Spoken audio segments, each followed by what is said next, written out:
1970년대 광고와 2023년도 광고, 과연 무엇이 달라졌을까? 독자 여러분은 누군가가 기억 속에 각인된 광고를 떠올려보라 하면 어떤 광고가 회상되는가? 필자는 진통엔 개보린 광고, 차두리 선수의 우르사 광고, 조정석 배우가 출연한 동원 참치 광고가 불현듯 떠올랐지만 발행인은 새우깡 광고, 미원, 미풍이 치열한 비교 광고, 포카리 스웨트의 CM송을 즉시 회상하였다. 그러나 다양한 광고 매체와 화려한 영상 기법에도 불구하고 작금이 수많은 광고 중에선 소비자의 마음속에 상주할 정도의 광고가 자연스럽게 떠오르지 않았으며 이러한 현상을 단순히 과거에 대한 향수로 치부하기엔 명확한 한계점이 존재하는 것으로 사료된다. 따라서 광고의 정의와 한국 광고의 흐름을 개략적으로 살펴봄으로써 현재의 광고를 향한 의구심의 심층을 탐구해보고자 한다. 광고는 제품, 서비스, 아이디어 등을 제시하거나 촉진하기 위해 광고주가 일체의 비용을 지불하며 전개하는 비대면적 커뮤니케이션이다. 시대의 변화에 민감한 광고의 특성상 용어를 한 문장으로 정의하는 데엔 한계가 있지만 비인적 매체라는 점, 유료 형태라는 점, 광고주가 명시되어 있다는 점, 아이디어, 상품, 서비스를 대상으로 한다는 점, 정보의 제공, 설득, 강화, 촉진의 목적이 있다는 점은 광고의 중추를 이루고 있다.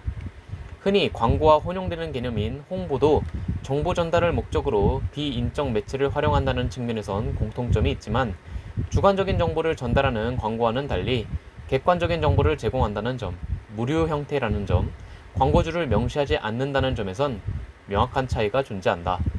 더하여 광고는 광고 대상을 통한 매출 신장에 역점을 두는 반면 홍보는 대상에 대한 평판과 이미지 등의 정성적인 가치를 제고하는 데 주된 목적이 있다는 특징도 두 용어의 용례를 명확히 구분해준다.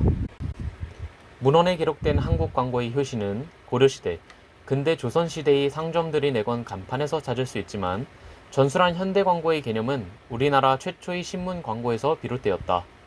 1886년 2월 22일 국한문 혼용지인 한성주보 제4호에 게재된 덕상 세창양행 고백은 독일의 무역상인인 세창양행이 구매 및 판매하려는 물품을 나열하였으며 이와 같은 신문 광고가 본격적으로 확립된 시기는 독립신문이 창간된 1896년으로 볼 수 있다. 광고 기간과 지면량에 따른 광고료의 차등화, 신문, 잡지 광고를 취급하는 광고 대행사 설립, 광고 표현이 발전 등 현대 광고의 개념에 부합하는 현상과 더불어 1899년에서 1904년이 황성신문엔 광고에 대한 비판, 계몽 기사가 수차례 실리기도 하였다. 또한 1956년 TV방송국의 개국과 함께 방영된 국내 최초의 TV 광고, 1959년 라디오 광고의 탄생, 1970년 조선일보에 처음으로 게재된 컬러 광고, 1981년 컬러 TV 방송을 거침으로써 한국 광고의 전성기가 비로소 시작되었다. 다양한 매체가 우후죽순 등장함에 따라 광고의 종류와 개수도 기하급수적으로 증가하였지만 개중 필자는 한국 광고의 흐름을 대표하는 중추로 미원, 미풍이 비교 광고를 선정하였다.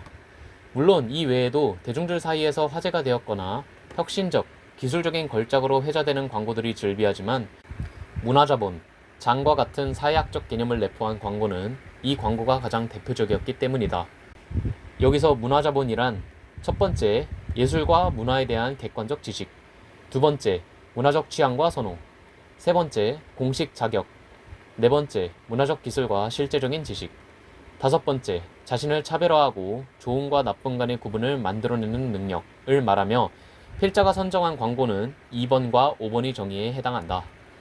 자아로 체화하는 데 많은 시간이 소요되는 이 자본은 사회자본이나 경제자본으로 전환할 수 있는 동력을 내포하고 있으며 이는 사회 이동을 가로막는 효과적인 경계선으로도 작용한다.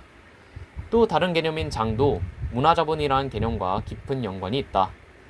장은 예술, 의학계, 정계 등과 같은 사회생활의 영역들을 일컫지만 행위자들이 권력과 지위를 획득하기 위해 장 안에서 투쟁하는 현상에 방점을 둔다. 투쟁은 장들 간, 장과 하위장, 장 내부의 행위자들 사이에서 수시로 일어나며 주로 문화자본을 무기로 삼아 장에서의 패권을 쟁취하는 특징이 있다. 이러한 개념이 입각한다면 조미료는 단순한 상품이 아닌 가족 구성원들의 건강과 맛있는 음식에 대한 필요를 충족시켜줌으로써 소비자를 여타 주부와 구별시켜주는 문화자본인 것이다. 더하여 가정을 책임지는 주부 커뮤니티라는 장에서 우월한 지위를 획득하기 위한 구성원들의 전쟁으로도 볼 수 있다. 당시 시대상에 비추어 보았을 때 가족의 건강과 행복은 다양한 가치 중에서도 최상위의 가치였으므로 이를 충족시켜주는 제품을 구매한다면 주부 커뮤니티 내에서 막강한 문화자본으로 활용할 수 있는 것이다. 즉, 두 회사 중 누군가가 조미료 시장을 독점할 수만 있다면 문화적 취향과 선호의 확립이라는 문화자본을 통해 매출 신장이라는 경제자본을 획득할 수 있었다. 이러한 구조적인 조건으로 인해 두 회사는 광고에 사활을 걸 수밖에 없었으며 그 결실은 광고의 본보기라는 타이틀로 이어졌다.